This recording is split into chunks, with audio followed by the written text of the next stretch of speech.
সুপ্রভাত বন্ধুরা। আজ 19শে এপ্রিল 2024, শুভ শুক্রবার। আজকের দিনটাও খুব মজার। আমরা সবসময় মনে করে নেব প্রত্যেকটা দিন যেন আমাদের কাছে খুব আনন্দের হয়। আমার সব বন্ধুদের আন্তরিক ভালোবাসা, শ্রদ্ধা জানাই। আজ প্রভাতী চর্চায় সবাইকে স্বাগত। আজ প্রভাতী চর্চায় একটি আলোচনা নিয়ে চলে এসেছি। আলাপচারিতাও হতে পারে, আলাপচারিতাও আমরা বলতে পারি এটাকে। যেমন বন্ধু নির্বাচন করব কিভাবে, আমাদের যে ক্লোজ ফ্রেন্ড বা বেস্ট ফ্রেন্ড তাদের কিভাবে নির্বাচন করব। আমাদের সবার একটা করে বেস্ট ফ্রেন্ড দরকার। বেস্ট ফ্রেন্ড ছাড়া আমরা চলবো কী করে? আমাদের আনন্দের দিনে তাকে শেয়ার করব, আমাদের দুঃখের দিনে তাকে শেয়ার করব, আমাদের গোপনীয়তা তাকে শেয়ার করব। সেই জন্য আমাদের একটা বেস্ট ফ্রেন্ড সবার দরকার। তো এই বন্ধু নির্বাচন করতে গেলে তাকে প্রথমে দেখতে হবে সে বিশ্বাসী কিনা। বিশ্বাসী না হলে তো বিড়ম্বনায় পরিণত হবে। তাকে আমরা সব কথা বলে দেব, আমাদের গোপনীয়তা বলে দেব, আমাদের ভালো খবর খারাপ খবর সব কথা বলে দেব।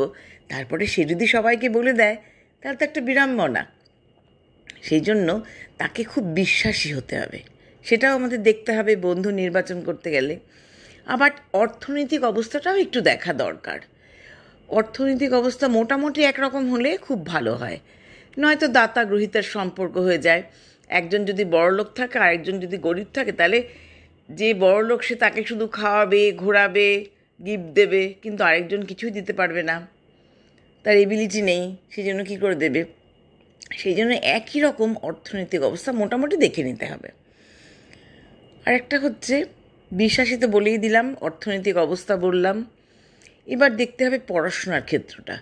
একজন যদি প্রচণ্ড ভালো পড়াশোনা হয় আর একজন যদি বিলো অ্যাভারেজ হয়, তাহলে আবার মুশকিল হয়ে যাবে। মোটামুটি একই রকম স্ট্যান্ডার্ড হলে খুব ভালো হয়। তাহলে দুজনেই গল্প শেয়ার করা যাবে। যেই বই পড়বে, ভালো ভালো বই দুজনে মিলে একসঙ্গে শেয়ার করা।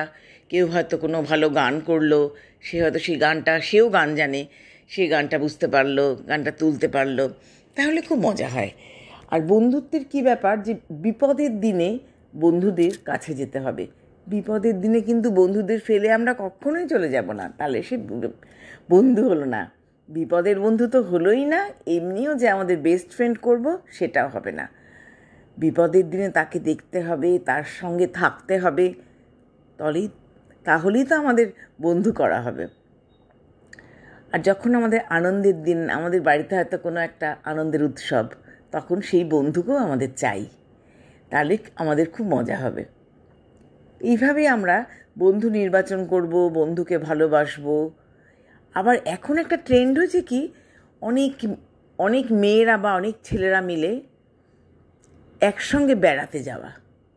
মনে করুন 5 জন মেয়ে বন্ধু হলো, 5 জন মিলে বেরিয়ে পড়লাম, কোথাও গেলাম, দীঘা, পুরী, আরও ভালো ভালো জায়গা, সুন্দরবন যেতে পারি একসাথে। সেটা পরিবারের যে একটা বেড়ানো, তার থেকে কিন্তু ওটাতে বেশি মজা হয়। সেই জন্য আমাদের দরকার বন্ধুত্বের। বন্ধু না থাকলে আমাদের জীবনটাই বৃথা।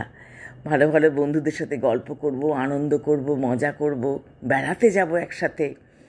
এসব করলে মনটাও অনেক হালকা হয়, ভালো ভালো কাজও আমরা করতে পারি। কোনো একটা কাজে আমরা হয়তো পারছি না, তখন বন্ধুকে জিজ্ঞাসা করলাম, বন্ধু সেটাতে হেল্প করলো। এইভাবে আমাদের কাজের ক্ষেত্রটাও অনেক বড় হয়ে যায়। আমরা খুব দেখে শুনে বন্ধু নির্বাচন করব অবশ্যই। আর আমরা খারাপ বন্ধুদের সাথে মিশবো না। খারাপ বন্ধুরা খারাপ নেশা করবে, এই করবে, তাদের সাথে গেলে কি হয়, ওই গর্তে আমরাও পড়ে যাব। সেই জন্য খারাপ বন্ধুদের থেকে আমরা বিরত থাকব। আমরা সবসময় ভালো বন্ধু নির্বাচন করব, আনন্দে থাকব। বেস্ট ফ্রেন্ড তো থাকবেই আমাদের একজন করে, আর অন্য বন্ধুরাও থাকবে। এইভাবেই আমরা জীবনটাকে ভীষণ সুন্দরভাবে কাটাবো। খুব ভালো থেকো বন্ধুরা। আজ আসি, বিদায় বন্ধুরা। সবাইকে একরাশ ভালোবাসা জানিয়ে আজ বিদায় নেব।